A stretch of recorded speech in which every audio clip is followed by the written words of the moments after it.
cieľom tohto je,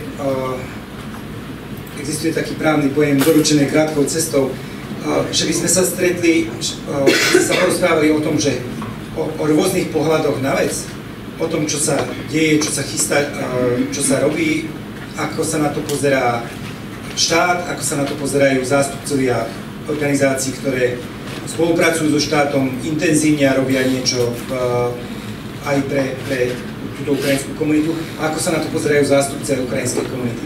Ja by som dal najprv slovo pánovi Šedovi z Digitálnej koalície.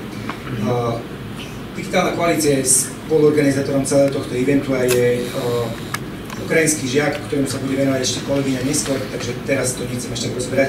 Je súčasťou celého toho spektra činností, ale poprosil by som o také predstavenie možno aj iných projektov a iných a plánov a možno tak skrátke povedať, že prečo ste sa rozhodli tou cestou ísť, takže dám vám takto. Ďakujem pekne. Tak Digitálna koalícia je zájmovné združenie právnických osôb, nezisková organizácia, ktorej cieľom je zlepšovať digitálne prostredie na Slovensku.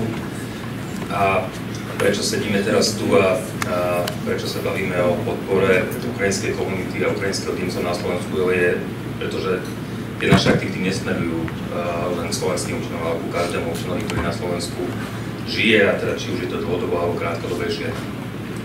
Ten konflikt priniesol na Slovensko veľké množstvo ľudí, ktorí mnohí z nich proti svojej vôli sú na Slovensku, ale Slovensko im má poskytnúť nejaké príležitosti na to, aby sa integrovali a poskytnúť priestor na to, aby tu plnohodnotne fungovali a žili. A v kontexte toho my všetky aktivity, ktoré Digitálna koalícia robíme aj pre ukrajinských oddencov, aj pre ukrajinských občanov. Projekt Digitálny alebo Ukrajinský žiak bola príležitosť, ktorú sme využili. Tento projekt je plne financovaný z európskych zdrojov a z operačného programu Integrovaná infraštruktúra Student Care, ktorá je určená špeciálne na podporu integrácie ukrajinských oddencov v Európskej únii.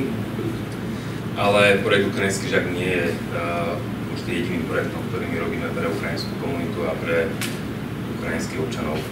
Robíme aj projekt IT Fitness Test, ktorý robíme pre všetkých občanov krajiny V4 a zároveň aj pre občanov Ukrajiny. Máme v Ukrajine partnera, ktorá je Ukrajinsko-slovenská komora. A tento projekt v tomto roku sme predstavili ako možnosť participácie aj pre ukrajinských oddencov. My si myslíme, že tá situácia priniesla aj pre Slovenskú republiku príležitosť na to, aby občania Ukrajiny, ktorí na Slovensko prišli, sa plne integrovali, aby Slovenská republika využila tú príležitosť tých ľudských zdrojov a tej kvality tých ľudí na to, aby pomohli Slovensku stať sa takisto lepšou krajinou, aby fungovala v Európskej únii s lepšími ľuďmi, vyplniť v mnohých prípadoch medzery na trhu práce, a to nepôjde bez toho, aby sme poskytli všetky príležitosti na plnú integráciu, poskytli príležitosti na vzdelávanie, na participáciu v školskom systéme, priestor v školách, či už to základné školy, stredné školy, ale aj vysoké školy. Komunikujeme s ministerstvom školstva intenzívne. Je pravda, že to základné poľitko bolo projekt Ukrajinský žiak, ale myslíme si, že tie plochy z stretov sú tu oveľa širšie a komunikáciu máme aj ďalej rozširovať. Takže Digitálna koalícia určite robí a aj bude robiť všetky aktivity a nové projekty, ktoré pripravuje aj pre ukrajinských oddencov a celú komunitu. Ďakujem pekne. Ja, keďže viem, chcel by som dať slovo pánovi Dencimu, ale ospravedlňujem sa, viem, že pán odchádza. Dal by som mu slovo, alebo dal by som možno slovo pani Vrbickej, ktorá by sa mohla spýtať pána Sapáka, čo ako zástupca ukrajinskej komunity to cíti najlepšie. Teraz máte príležitosť spýtať sa ministerstva školstva, alebo povedať ministerstvu školstva, čo by ste chceli, ako tak v priamej reči, face to face. Ťažko zastupovať celú Ukrajinsku. Dobre, v mene detí. Pán Sapák veľmi presne popísal situáciu a rozumiem, že je to zložitá téma dôležitá otázka, čo mňa osobne teší, že sú dohody medzi ministerstvom školstva Ukrajiny a ministerstvom školstva Slovenskej republiky, pretože tieto legislatívne zmeny a dohody o tom, že vlastne určitá časť programu môže sa bude kompatibilná s ukrajinským programom, je veľmi dobré, pozitívne, to ma teší, ale k tomu, aby sme očakávali školskú dochádzku, musíme predovšetkým zabezpečiť podmienky pre školskú dochádzku. A okrem toho musíme zabezpečiť samozrejme aj pred tou dochádzkou ešte vyučovanie jazyka, pretože to je jeden z najväčších bariérov práve pri tej školskej dochádzke tých detí, ktoré chodia do tej školy. My vieme aj o prípadoch šikány, aj potom stresu, horšieho psychického stavu toho žiaka, ktorý chodí do školy, neovláda jazyk a samozrejme v týchto podmienkach je ťažko plniť túto povinnú školskú dochádzku, keby došlo k tejto dochádzke. Taktiež samozrejme, že veľa sa hovorilo o alternatívnych spôsoboch riešenia dochádzky ukrajinských žiakov na Slovensku, ale aj v iných krajinách EÚ, o napríklad triedách s ukrajinskými učiteľmi v ukrajinskom jazyku a práve podľa ukrajinskej metodiky pri slovenských školách. A možno, že aj napríklad ako Gabčíkovo, kde vlastne je 950 odídencov. Je pravda, že je tam teraz aj Charkivské národné akademické divadlo v počte 250 ľudí, takže keby sme odrátali v každom prípade 30%, 350 občanov Ukrajiny, to sú deti. A tieto deti sa nemôžu dostať napríklad do školy v Gabčíkove alebo vo vedľajších miestach. A prečo nie sú zriadení takéto triedy rovno napríklad v takomto mieste kompaktného ubytovania ukrajinských odídencov? To by sa mohlo riešiť aj na ostatných školách, pretože vieme, že ukrajinských pedagógov na Slovensku je veľa. Ešte ma napadá pár otázok, ale budem vďačná, keď odpoviete aspoň na tie. Tak pokúsim sa, priznám sa, ich teraz veľa a možno som niektoré zabudol, tak budete priebežne pripomínať, dobre? Takto, úplne súhlasím s tým, že na to, aby zavádzali povinnosť dochádzať do školy, najprv musíme vytvoriť to prostredie. Ja to je jeden z dôvodov, prečo aj sme sa bránili takým tým niektorým tlakom, že zavedte to čo najrýchlejšie, hlavne nech to je. Pretože sme presne mali obavu, že tým pádom tú školskú dochádzku síce formálne zavedieme, ale prakticky urobí viac škody ako užitok. Takže preto tá snaha je teraz čo najviac tých bariér odstrániť v priebehu tohto roka, aby budúci rok to naozaj bol efektívny nástroj, ktorý pomáha tým, ktorí pomoc potrebujú a už naozaj vymáha len od tých, kde to vymáhanie je potrebné a nie od iných ľudí, ktorí naozaj sú v ťažkej situácii. Takže toto sa s tým absolútne stotožňujem. Zároveň, ako hovoríte, práve tá bariéra ovládania slovenského jazyka je kľúčová. Jedna z vecí, ako dúfame, že sa nám podarí pomôcť deťom, ktoré dnes nie sú na školách, sa pripraviť na tú povinnú školskú dochádzku, je zabezpečiť aj iné formy jazykovej prípravy v priebehu tohto školského roka.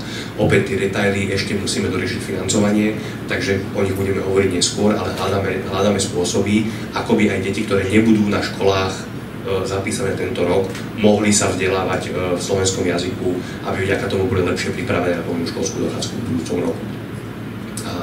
A o tom zase dúfal som, že o tom budeme vedieť informovať už teraz v septembri. Bohužiaľ, niektoré tie otázky naozaj sú komplikovanejšie. S tým je spojená aj tá vaša otázka tých ukrajinských tried škôl, kde by sa vyučovalo v ukrajinskom jazyku alebo podľa ukrajinského kurikula. Bohužiaľ, slovenský školský zákon má veľmi špecifické podmienky pre vznik ako národnostných škôl, tak aj bilingválnych škôl a zamestnávania pedagógov, ktoré napríklad vytvorenie bilingválnej školy momentálne v ukrajinskom jazyku neumožňujú kvôli nejakým presahom na pravidlá pre národnostné menšiny. A ukrajinskí cudzinci na Slovensku sú v takej zvláštnej situácii, že oni sú tu cudzinci, takže sa na nich vzťahujú pravidlá pre cudzincov, ale zároveň na Slovensku je aj uznaná ukrajinská národnostná menšina. To v niektorých oblastiach je výhodou, ale bohužiaľ v niektorých oblastiach nás to zväzuje pravidlami, ktoré sú na Slovensku nastavené. Takže vaša odpoveď na vašu otázku je, toto je jedna z tém, ktorej som sa ja snažil venovať vlastne pomerne intenzívne posledné mesiace, ale prišli sme na to po naozaj detailných diskusiách na ministerstve, že bohužiaľ pri súčasnom nastavení zákona je je potrebná legislatívna zmena. Takže my sme vlastne začali aj práve na stretnutí s predstaviteľmi ukrajinského ministerstva diskutovať o tom, že by sme podpísali medzirezortnú dohodu, ktorá by otvárala dvere takýmto dvojjazyčným školám, že zároveň budeme vlastne skúmať potrebné legislatívne úpravy. Bohužiaľ to je ale niečo, čo zase nedokážeme urobiť v priebehu teraz týždňov, mesiacov, ale moja viera a taká prosba aj pre potom budúcu vládu, ktorá nastúpi po nás v septembri, je, aby v tejto ceste pokračovali a aby, ak v septembri 2024 bude zavedená povinná školská dochádzka, zároveň tu boli aj viaceré dvojjazyčné ukrajinské školy a triedy, ktoré toto umožnia. Viem, že to nie je úplne uspokojujúca odpoveď, že by ste boli radšej, keby tie triedy existovali už teraz od septembra, alebo od oktobra, od novembra. My stále o tom na ministerstve diskutujeme a hľadáme spôsoby, ako to urobiť. Ale ten školský zákon musíme dodržiavať a naozaj nás v tomto do istej miery obmedzuje. Čo bola ešte otázka? Šikana spojená s ovládaním slovenského jazyka. Toto je problém, ktorý tiež vnímame, hovorila o tom aj školská inšpekcia, takže opäť my sa snažíme teraz vyriešiť tú otázku toho slovenského jazyka, zároveň na LUPAPE, to je organizácia ministerstva, ktorá má na starosti Centra poradenstva a prevencie a sa pracuje na programoch na prácu so šikanou a podobne, takže veríme, že aj toto je oblasť, ktorej sa budeme tento rok môcť nejak viac aj so školami venovať a zároveň máme programy, ktoré pracujú na vzdelávaní učiteľov, aby boli oni odolnejší voči nejakým formám propagandy a tým pádom sa nestávali aj oni nástrojmi šikany. Takže to je oblasť, ktorej tiež sa ministerstvo venuje. Minister o tom hovoril už vlastne pred prázdninami ako oblasti, na ktorej chce s učiteľmi pracovať. Takže verím, že niektoré tieto bariéry dokážeme v priebehu tohto roku spoločne odstraňovať. Zároveň tá výzva aj pre vás je, že ak budete vnímať, že tie prostriedky, ktoré sa nasadzujú v priebehu roka, ako keby nedostačujú, a že tá povinná školská dochádzka nebude fungovať, tak na to prosím naďalej upozorňujte potom aj našich nástupcov, že práve tá informovanosť a dobrý prehľad o tom, čo v ktorých regiónoch sú tie najväčšie bariéry zaraďovania tým študentom, sú dôležité. My tento rok vnímame ako taký ten najzásadnejší práve tú slovenčinu a tej sa snažíme ako na školách, tak mimo škôl nejak viac venovať. Ale ľudia, ak ešte na niečo som neodpovedal, kľudne ešte doplňte. Gabčíkovo a miesta kompaktného bývania Ukrajincov, ako tam by ste chceli riešiť, napríklad ako malom Gabčíkove, kde vieme umiestniť 350 žiakov?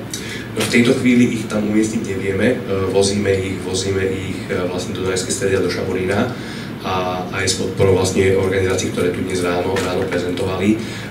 Toto je téma aj v niektorých iných miestach kompaktného ubytovania, kde tiež hľadáme s ministerstvom dopravy nejaké spôsoby, ako zabezpečiť dopravu do nejakých blízkych škôl.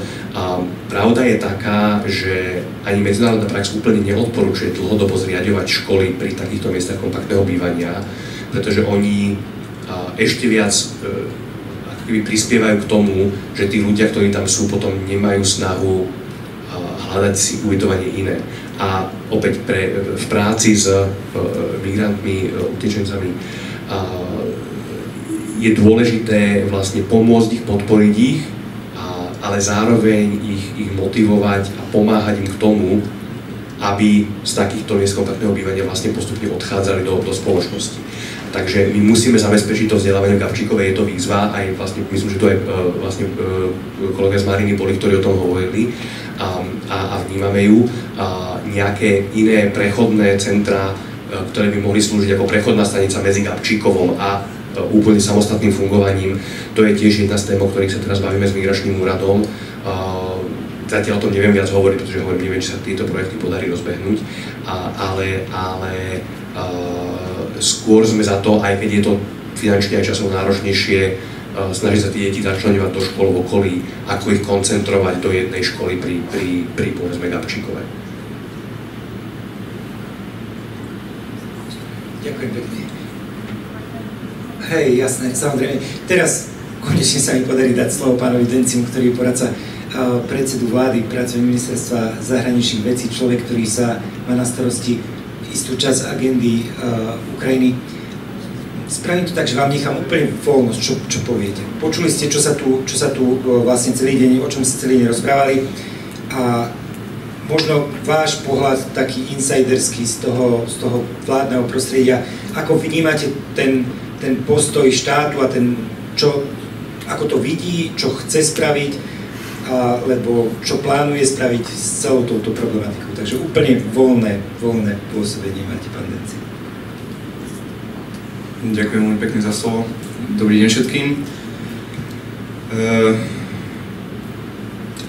Na úvod by som sa chcel poďakovať organizátorom za pozvanie na toto podujatie a v podstate za jeho organizáciu. Ja ho evidujem ako jedno z mála podujatí, kde je systematicky vysvetlená práca mimovládneho sektora a relatívne do detailov opísané, akým významným spôsobom pomáhajú štátu v niektorých funkciách, ktoré možno, že v ktorých právomoc má ten štát nejako oklieštené.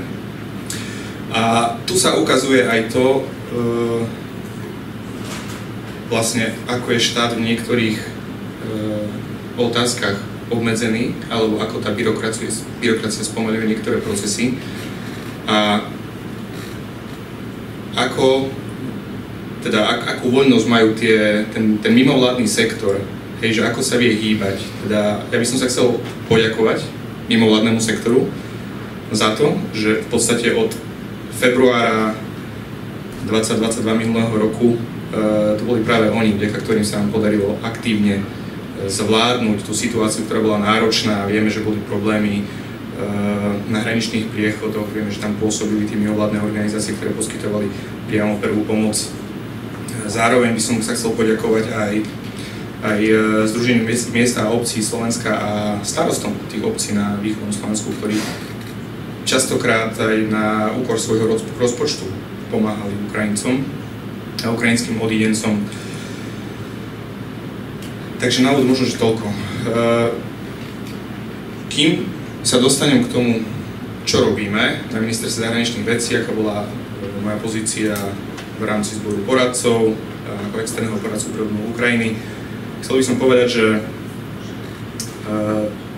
my sme radi, že vás tu máme, že ste prišli. Náš trh, ako aj naša spoločnosť vás privítala. Je mi na druhej strane trošičku ľúto, že téma pomoci, téma solidarity a akejsi ľudskosti sa spolitizovala a začalo sa to aktívne nejakým spôsobom využívať. To by sa nemalo diať. Z hľadiska zahraničnej politiky Slovenská republika od začiatku, ako spomenula aj pani Verbická, od roku 2014 to bol začiatok. Od začiatku podporovala Ukrajinu a iba zintenzívnila tú podporu aj politickú po februári 2022 s tým, že rešpektuje medzinárodné právo, vrátanie charty OSN na článku 51, ktorý ustanovuje právo každého štátu na sebaobranu a podpory. To znamená, podporujeme Ukrajinu budeme podporovať, sme solidárni, rovnako tak aj ukrajinských odídencov, ktorí sa nachádzajú na Slovensku. Aktívnejší prístup úradu vlády k tejto téme začal, tak by som povedal, po mesiacoch diskusí, ako túto tému uchopiť, keď začala byť kreovaná taká širšia skupina poradcov predsedu vlády pre Ukrajinu, pre jednotlivé odvetvia. Čiže v júli minulého roku, po prvej konferencii o obnove Ukrajiny v švajčiarskom Lugane, sa začala organizovať práca, začali sa vytvárať pracovné skupiny. Na ministerstve vnútra už existovala pracovná skupina pre integráciu ukrajinských odídencov, avšak táto skupina začala, alebo nejakým spôsobom začala byť viacej koordinovaná, zintenzívnila sa pod egidou úradu vlády. Paralelne s tým vznikla aj skupina pre obnovu Ukrajiny. Chcem povedať, že obnova Ukrajiny bude veľmi dlhý proces, my si to uvedomujeme. Na druhej strane vieme, že tento proces je potrebné využiť naplno, aby bol efektívny a aby sa z Ukrajiny stala moderná krajina, ktorá bude napredovať a smerovať do Európskej únie.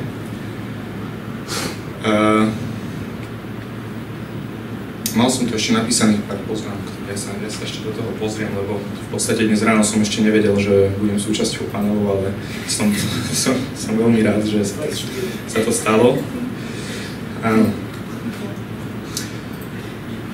Na začiatku, tie otázky, ktoré tu dneska boli zmienené, v rámci pracovnej skupiny pre integráciu sa riešili či už absorpčné kapacity v slovenskom vzdelávacom systéme alebo kapacity nemocničných zariadení. Veľký problém predstavovala pediatrická zdravotná starostlivosť. Časť z týchto otázok sa podarilo vyriešiť, časť je v pipeline. Myslím si, že pomoc a integrácia ukrajinským odidencom je nadideologická téma, ktorá by nemala byť teda nejakým spôsobom spolitizovaná, a ako náhle sa politický boj ukončí, bez ohľadu na to, aká vláda príde, všetkým bude záležať na tom, aby sa v podstate maximalizovala úspešnosť zaradenia našich ukrajinských priateľov v našej spoločnosti, dvere sú otvorené, a následne, aby mali možnosť načerpávať skúsenosti zo všetkých oblastí, zo všetkých sektorov, a po ukončení ruskej vojenskej agresie, samozrejme podľa takých princípov, ktoré budú akceptovateľné pre ukrajinskú stranu, lebo ona jediná má právo rozhodovať o podmienkach, za akých obnoví mierové rozhovory s štátom agresora. Tak potom, ak sa rozhodnú, aby sa mohli na Ukrajinu títo naši odidenci vrátiť a využiť skúsenosti, ktoré načerpali na Slovensku, ale v iných krajinách Európskej únie k tomu, aby svoju krajinu zmodernizovali a priblížili bližšie k Európskej únii. A to je vlastne priestor aj pre spoločnosti, či už mimovládne spoločnosti, ale aj spoločnosti, ktoré majú v náplni práce prepájanie podnikateľských partnerstiev alebo podnikateľských subjektov, aby vychovávali týchto ľudí, možno, že pripravili novú generáciu a v podstate podporovali, tak ako to aj je, rozvoj dvojstranných slovensko-ukrajinských vzťahov, lebo na tom to je založené. A práve preto v podstate nebudem hovoriť všetky aktivity, ktoré sa robia, ale jednou z veľmi dôležitých aktivít, na ktorej sa v súčasnosti pracuje, je rozšírenie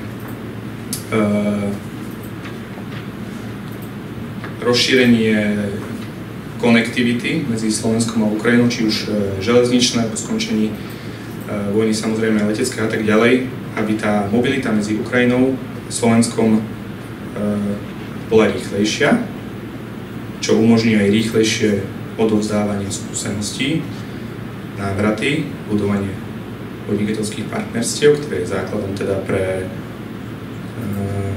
efektívnu implementáciu projektov obnovy na Ukrajine, ale aj aby sa obnovili medziľudské kontakty, ktoré sú pre nás veľmi dôležité. Takže možno, že iba takto zoširšia, ste chceli zoširšia, tak máte. Ale ak by boli nejaké ďalšie otázky, tak som pripravený rád zodpovedať. Ďakujem pekne. Ďakujem pekne, pán Denci. Ja by som teraz možno využil príležitosť a dal možnosť klásť otázky komukoľvek tu v tejto miestnosti. Ak by sa chcel niekoho na niečo opýtať. Takže budete mať možnosť položiť otázku. Ja vrátim sa k digitálnej koalícii, čo je akože veľmi super projekt. Páči sa mi. A jedna je vec, že moja otázka je, že v niektorých veciach, z môjho pohľadu, je Ukrajina paradoxne ďalej ako my. V oblastiach IT, hovorí sa o tom, že Lvov je také ukrajinské Silicon Valley a tak ďalej. Vidíte vy ako digitálna koalícia príležitosť aj v tých minimálne IT špecialitoch, ktorí sú tu, alebo či sa pozeráte na tú Ukrajinu aj ako na nielen, že my ich ideme niečo učiť, my ideme niečo ukázať, my ideme niečo dať, ale aj ako na nejakú inšpiráciu, kde sa pozriem na to a zamyslím sa, že aha, toto možno majú lepšie ako my a toto by sme možno my vedeli implementovať do toho nášho systému. No, ja som to povedal v tom úvodnom slove, že okrem teda prejavov solidarity a pomoci Ukrajine by Slovensko malo využiť aj príležitosť získať tým prílivom ukrajinských občanov a benefitovať na tom a naučiť sa mnoho vecí. My si myslíme, že sem prichádzajú aj kvalitní ľudia a pokiaľ Slovenská republika dá príležitosť, tak z toho môže mnoho získať. A to teda či už na pracovnom trhu, ale aj na možnostiach zlepšenia mnohých vecí, ktoré tá Ukrajina naozaj má lepšie. My naozaj vieme, že Ukrajina je v oblasti IT v mnohých veciach ďaleko pred nami. Rovnako vieme o tom, že v vysokoškolskom vzdelávaní je ďaleko pred Slovenskom a že tie investície do vzdelávania a do IT sú tam rozsiahlejšie. A to je to, že sa má Slovenská republika naučiť a využiť tú príležitosť. A pokiaľ teda dáme ukrajinským odídencom a ľuďom, ktorí k nám prišli, síce v dôsledku tejto situácie, ale prišli, tak máme im pomôcť a máme si zobrať to ich know-how a naučiť sa od nich niečo. Čiže toto je to, čo digitálna koalícia v tom pomôcť môže, to je hlavným cieľom digitálnej koalície zlepšovať digitálne prostredie na Slovensku. Pre nás hlavne hovorím o digitálne zručnosti, lebo my máme mnoho projektov, alebo väčšinu projektov zameraných na zlepšovanie digitálnych zručností. Je teda vo veľa prípadoch v špeciálnych skupinách mládeže, detí, seniorov z nevýhodnených sociálnych skupín a podobne. Ale my pracujeme aj s takouto štandardnou populáciou spoločnosti a takisto chceme použiť to know-how ľudí, ktorí prichádzajú k nám a vedia nás mnoho naučiť.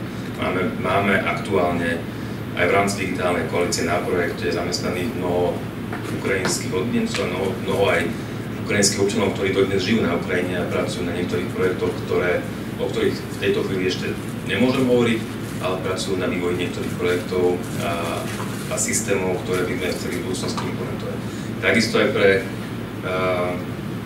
implementáciu toho projektu Ukrajinský žiak sme použili ukrajinský tím, lebo si myslíme, že to je ten hlavný zmysel, že nemáme sa pokúšať tu teraz hľadať cestu a myslieť si, že to urobíme lepšie a že lepšie oslovíme ukrajinskú komunitu a lepšie budeme hovoriť s tými ľuďmi, ako to môžu urobiť ukrajinskí občania. Takže sme oslovili tým okolo Alony Protovej.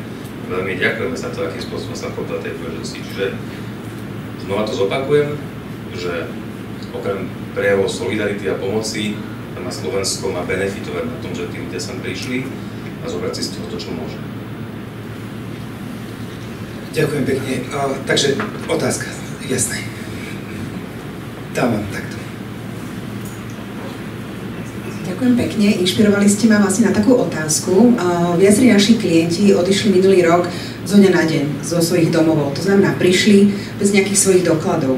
A to, čo vlastne Ukrajina má, myslím, že lepšie ako my, je systém DIA. To sú tie digitálne identifikačné doklady, ktoré vlastne majú k dispozícii napríklad vo svojich mobiloch. A ak odišli bez svojho občianskeho preukazu, pasu, alebo napríklad, dajme tomu, aj diplomu z vysokej školy, tak oni si vlastne iba pozrú do mobilu a majú vlastne k dispozícii tieto doklady.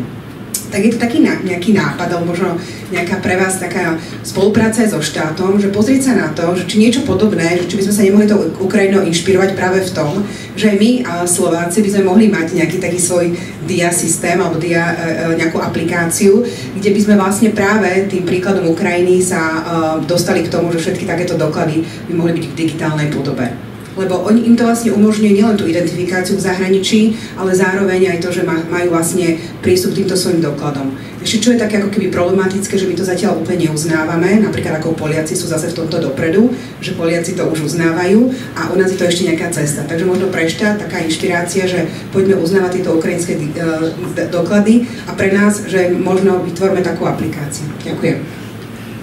Neuveríte, myslel som na Diu, keď som sa to pýtal. A potom som si spomenul na stránku Slovensko.sk. Neviem kto.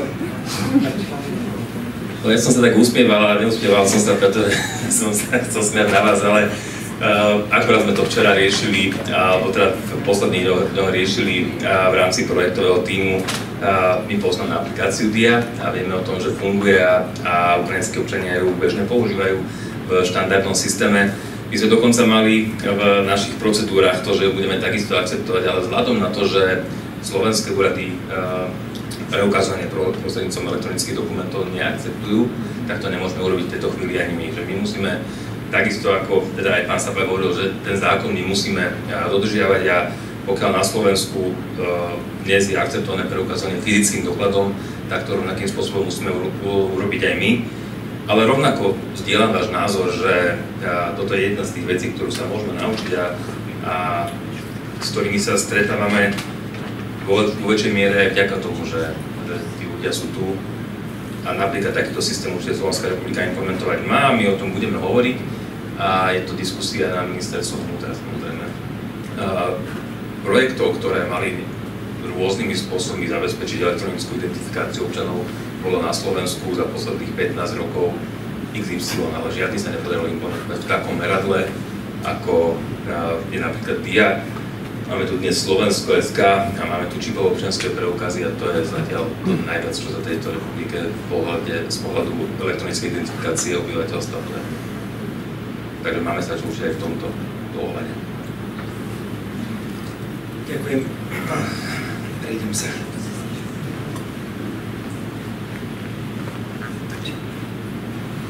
Prepáčte za slovenčinu, pretože ešte učím sa.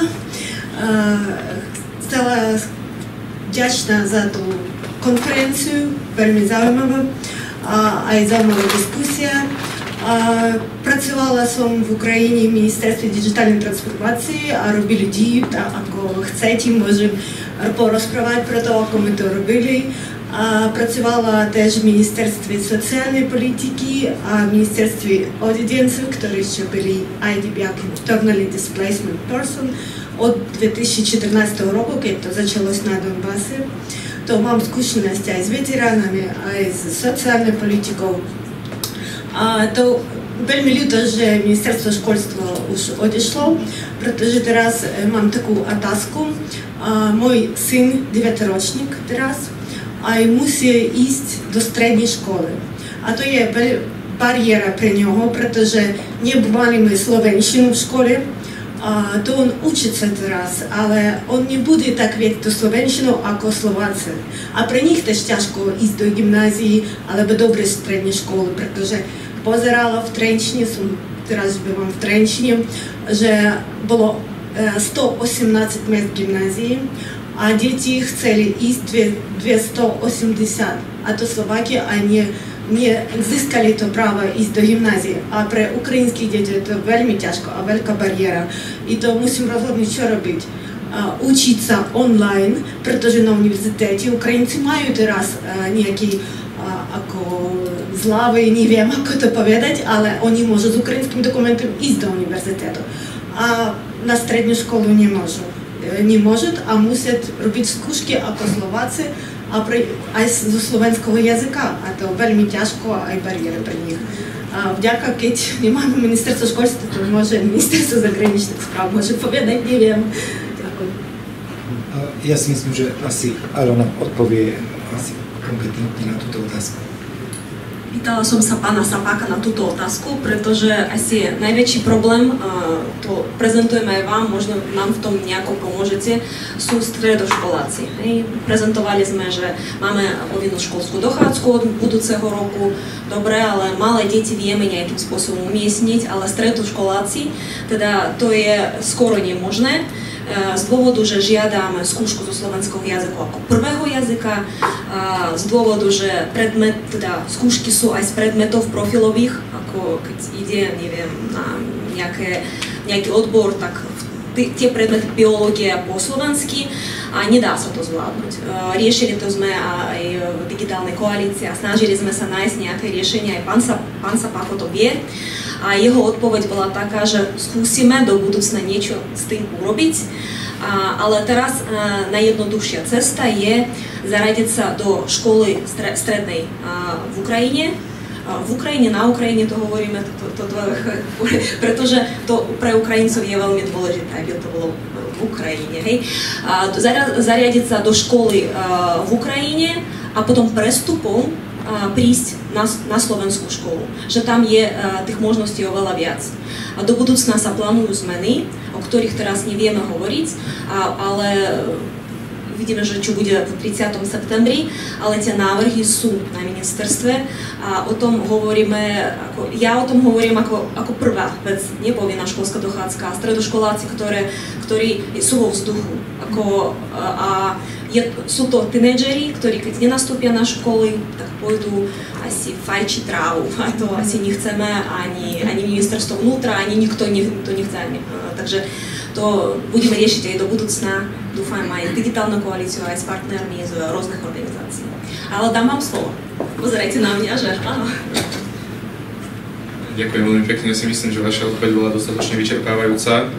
V podstate ide o technickú náležitosť. Viem, že boli pokusy aj na vysokých školách vytvárať rôzne programy. Viem o tom, že napríklad, čo sa týka vysokého školstva, Prešovská univerzita v Prešove má program pre výučbu ukrajinských študentov, ale aj Košická univerzita zároveň, ak sa nemýlim, aj v Žiline. Sú nejaké programy. Teraz sme niečo podobné komunikovali aj nie priamo s univerzitou, ale s katedrami na Trnavskej univerzite. Čo sa týka stredného vzdelávania, tak tam priznám sa, nemám také detailné informácie, ako máte vy. O problémoch samozrejme, vieme.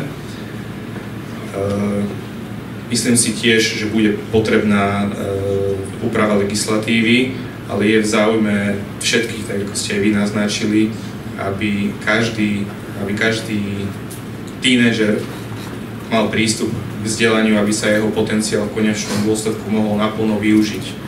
Ako doma, tak aj potom možno ďalej v zahraničí alebo pri návrate do vlasti.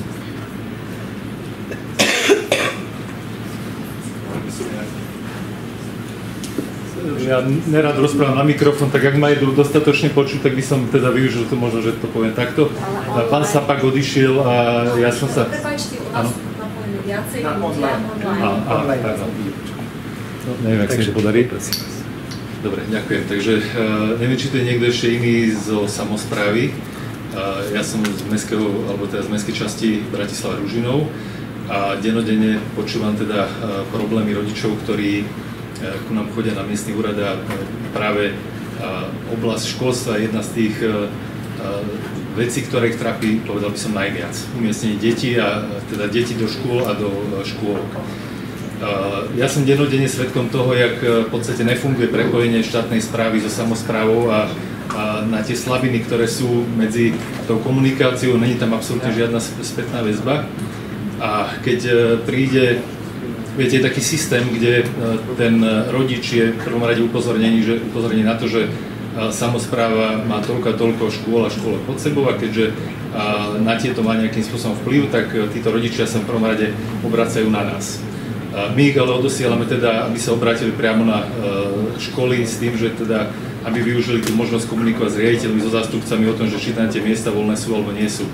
Tí im povedia zase naspäť, aby išli teda ku nám, keď prídu zase ku nám, to už ich vidíme druhýkrát, my im povieme zase, že teda my nevieme o ničom, ale pokiaľ teda majú možnosť, aby išli na regionálny úrad školstva, idú tam, lebo ten má na starosti školy všetkej celej Bratislavy a potom sa vrátia ku nám tretíkrát a povedia, že teda ani tam sa im nepodarilo zohnať žiadne miesto a teda je to zase taký, povedzme, že začarovaný kruh. A pán Sapak tu pred chvíľočkou rozprával, že je ten vytvorený teda dotazník, ktorý by nejakým spôsobom informoval na úrade na ministerstve školstva o tom, že teda takéto problémové, ale nie problém, ale teda takéto deti, ktoré je ťažko umiestniť do škôl a pravdepodobne aj do materských škôl riešia. No ale keďže aj my na úrovni samosprávy to nevieme, tak je to veľmi smutné. To je za prvé. Nadviažem ešte na niečo iné, pán Takáč už asi odišiel. Ja som sa pár mesiacov dozadu mal možnosť rozprávať s biskupom Halkom z konferencie biskupov Slovenska, s ktorým sme pri jednej príležitosti veľmi také príjemnej, kedy bola krstená jedna pani Ukrajinka, ktorá teda sa nechala pokrstiť v katolíckej cirkvi, tak mi povedal, že pán Halas, prosím vás, ako je to vlastne s tým školstvom, lebo my vieme, že kopec ľudí, teda hlavne tuto v Bratislavom nákupnom centre Nivy, sa v čase teda školskej dochádzky poflakuje po nivách a to nie len tam, to je otázka asi všetkých tých centier. Všetkých nás to trápi, vieme, že tie deti by si zaslúžili dôstojne študovať a byť teda, aby mali teda to vzdelanie. Hej. O toto ich bohužiaľ tá vojna pripravila, to sme si všetci vedomi a hľadali sme nejakým spôsobom možnosť, nakoľko aj on má teda možnosť cez vládu presadiť to, aby sa urobili určité legislatívne zmeny a ja hovorím tak, že ak je vôľa, tak je cesta, tak sa všetko dá. A vojna je asi tou, povedzme paradoxne, tou najväčšou príležitosťou na to, aby sa niektoré zmeny robili. Strkať hlavu do piesku a rozprávať o tom, že máme tu takýto systém a takýto systém, no tak ho poďme zmeniť, keď je ten systém zlý. Hej. To je podľa mňa alfa omega. Ja som sa rozrečnil, takže dám slovo asi inému. V podstate z mojej strany, čo sa týka toho školstva, všetko, ak by sa dalo, veľmi rád by som potom využil aj možnosť ešte povedať iné veci. To bol skôr príspevok ako otázka.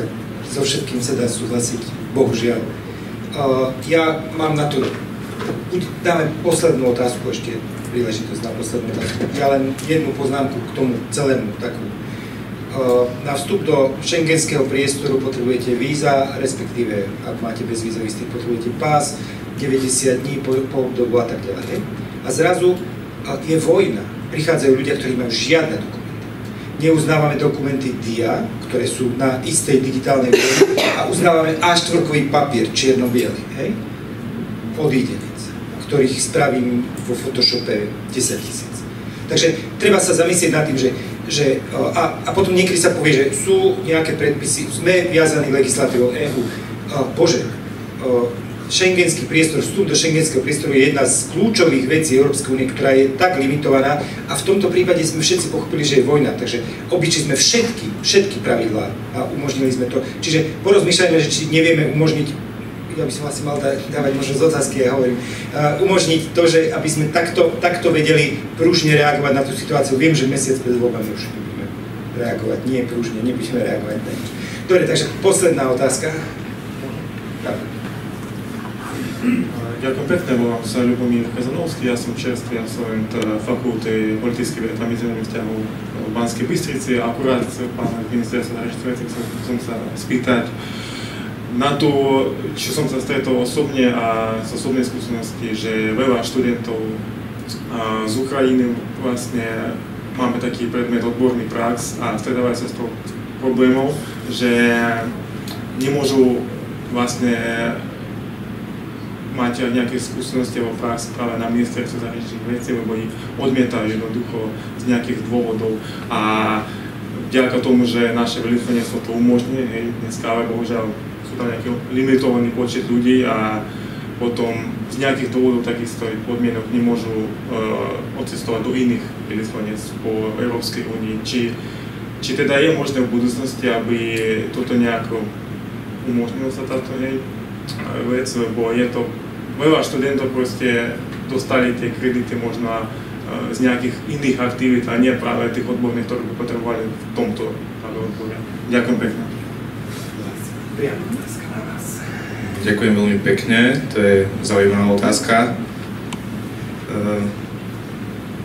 Máme stážistov, tak ako aj na iných ministerstvách, ale je pravda, že máme iba slovenských stážistov, ale zároveň máme aj stážistov, ktorí prichádzajú v rámci dvojstranných Slovensko a konkrétny štát nejakých dohovorov na výmenu pobyty, kde sa učia o pôsobení našom a výmenou za to naši diplomati alebo stážisti potom sa učia v tej danej krajine. Čiže zákon o štátnej službe hovorí jasne, čo sa týka výkonu práce. Zamestnáva sa občan Slovenskej republiky. Čo sa týka stáží, to tam definované nie je. To má každé ministerstvo, pokiaľ viem, internú smernicu na to, ktorú je možné nejakým spôsobom aktualizovať. Nie sa vám ešte k tomu vyjadriť, ale je to otázka, ktorú je možné predložiť a navrhnúť. Vyjadriť sa k tomu však budú musieť aj iné relevantné inštitúcie, tam sú aj otázky bezpečnostného charakteru a možno, že nejakých... Ale keď máte ukončenú slovenskú vysokú školu, tak malo by to byť všetko v poriadku. Garantovať nevieme nič ani sľúbiť, ale za otvorenie otázky to určite stojí. Ďakujem pekne a na záver je tam ešte posledné slovo. Ďakujem. Niečo na inú tému, ale stále je to o tom istom, o vzťahoch slovensko-ukrajinských, ktoré musíme utužovať a možno budovať od začiatku. Ináč aj Ukrajina chce v programe obnovy budovať novú krajinu, modernú krajinu, ku ktorej vlastne touto cestou Ukrajina išla, ale nepodarilo sa dokončiť a nastaviť všetko a práve budovať treba od začiatku. Práve preto možno, že aj tie vzťahy slovensko-ukrajinské by sme mali nastavovať práve teraz. A to je jeden z dôvodov, prečo, ako som už povedala, my sme aj zriadili Ukrajinský inštitút na Slovensku práve pre utužovanie vzťahov pre osvetu. Na ministerstve zahraničia je vytvorené oddelenie strategickej komunikácie, ale myslím si, že je to veľmi málo pre našu slovenskú vládu, pre Slovensko, aby sme vedeli správne komunikovať dostatočne zrozumiteľne na všetkých úrovniach práve nielen udalosti v Ukrajine, ale aj tie vzťahy slovensko-ukrajinské. A pre slovenskú verejnosť je to veľmi dôležité. A vidíme teraz v predvolebnom čase, ako slovenská verejnosť reaguje na ruskú agresiu v Ukrajine a že iba polovica obyvateľov Slovenska je solidárna s Ukrajinou, čo je strašidelné niečo pre mňa, ako pre Európankov, Ukrajincov, Európanov. Najväčší európsky štát vlastne je nejakým spôsobom odmietaný, ako keby ani neboli Slovania, ako naši Slováci radi hovoria, podporujú ruských bratov Slovanov, ale nie ukrajinských. Práve preto si myslím, že tá komunikácia čiastočne zlyháva zo strany vlády, ale práve to sú tie témy, ktoré treba nanovo strategicky nastavovať a pokračovať v rozvoji práve týchto dôležitých problémov, tém, ktoré vytvárajú takéto problémy. Rovnako aj tretí sektor, občianske organizácie majú ten priestor pre utužovanie vzťahov, nastavovanie vzťahov a taktiež aj o tú správnu komunikáciu. A teší ma, že viaceré organizácie práve pracujú v tejto sfére už pár rokov. Mali by sme v tom pokračovať. My v Ukrajinskom inštitúte na Slovensku práve pozývame vás taktiež, máte priestor pre panelové diskusie, pre kultúrnu diplomáciu, pretože to je jeden z nástrojov soft power, tej jemnej síly, ktorá umožňuje slovenskej verejnosti sa združovať s Ukrajincami a s ukrajinskou kultúrou a pochopiť vlastne tých odidencov a Ukrajinu ako takú celú, pochopiť a nájsť si k nej cestu. Práve preto všetkých vás pozývam. My premietame filmy, my organizujeme koncerty, my máme veľkú knižnicu, my pracujeme s deťmi, pre deti máme veľa rôznych krúžkov, tvorivé dielne. Spolupracujeme s veľkými ukrajinskými telesami, ako napríklad Charkivské národné akademické divadlo, ktorého som kurátorkou, a koncertov na Slovensku, dobročinných koncertov.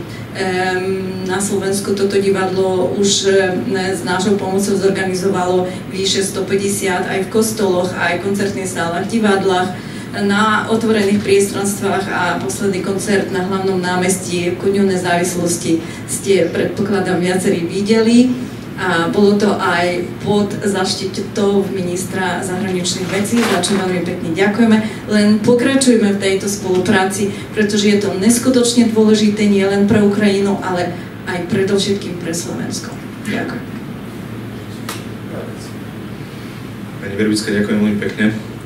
Ja som osobne aj s manželkou mal možnosť zúčastniť sa na tomto koncerte Charkovského divadla, opery a baletu a musím povedať, že bol to nesmierny zážitok, bolo to veľmi silné, emocionálne a ako sme sa potom po koncerte bavili doma, na tvárach tých umelcov bolo vidieť, čím si prechádzajú a aký je ich vzťah k vlasti, aký je to pocit, keď niečo celý život budujete a musíte to opustiť, všetko necháte do druhého štátu, tam vás príjmu.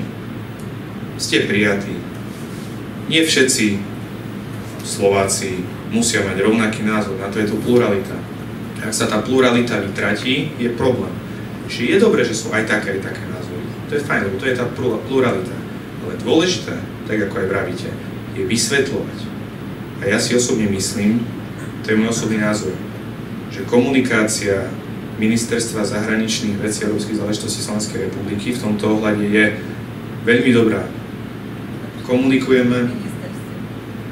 Komunikujeme všetky relevantné témy. Téma Ukrajiny, jej nezávislosti, nevyprovokovanej vojenskej agresie, ale aj podpory ukrajinských odidencov, podpory európskeho integračného procesu, témy ako vyvodenie zodpovednosti a tak ďalej. To máme na bežnej agende každého jedného dňa. Robíme to. A zároveň všímam si, že aj ostatné ministerstvá už v súčasnosti, možno, že ten rozbeh na začiatku bol pomalší, ale komunikujú tú tému. Komunikujú, vyjadrujú sa a hlavne aktívne konajú. Za posledné obdobie bolo veľa rôznych expertných stretnutí. Či už ministerstvo školstva, ministerstvo zdravotníctva, sú plánované nejaké ďalšie bilaterálne stykové aktivity po konkrétnych témach prierezových. Ja si myslím, že, ako hovorím, sú témy, ktoré sú politické, táto téma by nemala byť politická. Nevystupujem ako politik, nie som politik, som diplomat a vnímam citlivosť. A za seba, ktorý som tiež prišiel o priateľov pri Krupine, viacerých, tak viem, prečo to robím. A takto by to mali vedieť aj ostatní ľudia. Čiže dôležité je nie iba komunikovať z slovenskej strany, ale aj Ukrajinci žijúci na Slovensku by mali komunikovať to, ako sa tu cítia, a zároveň tým ľuďom tiež možno, že trošku otvorenejšie sa s nimi baviť a niekedy je povedať, že a vďaka, že nám pomáhate. To je tiež pekné. Tak ako my ďakujeme vám a vašim obrancom, že chránite aj našu nezávislosť, tak je potrebné konať recipročne, ako človek človeku a vedieť povedať, nebať sa, nehryziem a povedať ďakujem, podať ruku a na tom stavať. Myslím, že veľmi pekne sa na predzáver, takže teraz vám dám posledné slovo, aby ste to ukončili. Charkivské akademické národné divadlo Opria Baletu ďakuje prostredníctvom mňa a to robí na každom koncerte, aj na tom, na ktorom ste boli. Posledná záverečná skladba to bolo na Kráľovej holi a s veľkým grafickým posterom Vďaka Slovensko. Aj celé umelecké teleso ďakovalo na Hlas Slovensku. Pán minister natáčal, dvaja susední ministri plakali a spievali spolu s Charkivským divadlom. Čo sa týka Ukrajincov ako spoločnosti, ktorá teraz sa tvorí, mali už viac takýchto organizovaných verejných podujatí ako sprievody, ktoré boli doslova venované vďačnosti Slovensku. Ukrajinci sú vďační. Verte mi, my to vieme, aj vy to viete, že Ukrajinci sú vďační. A akurát možno, že to porozumenie, pochopenie je veľmi dôležité na všetkých úrovniach a práve preto hovorím vždy, ukončujem svoje nejaké príhovory alebo komunikáciu tým, že aby ste pomáhali Ukrajine, nemusíte byť Ukrajincom, stačí byť človekom. Ďakujem.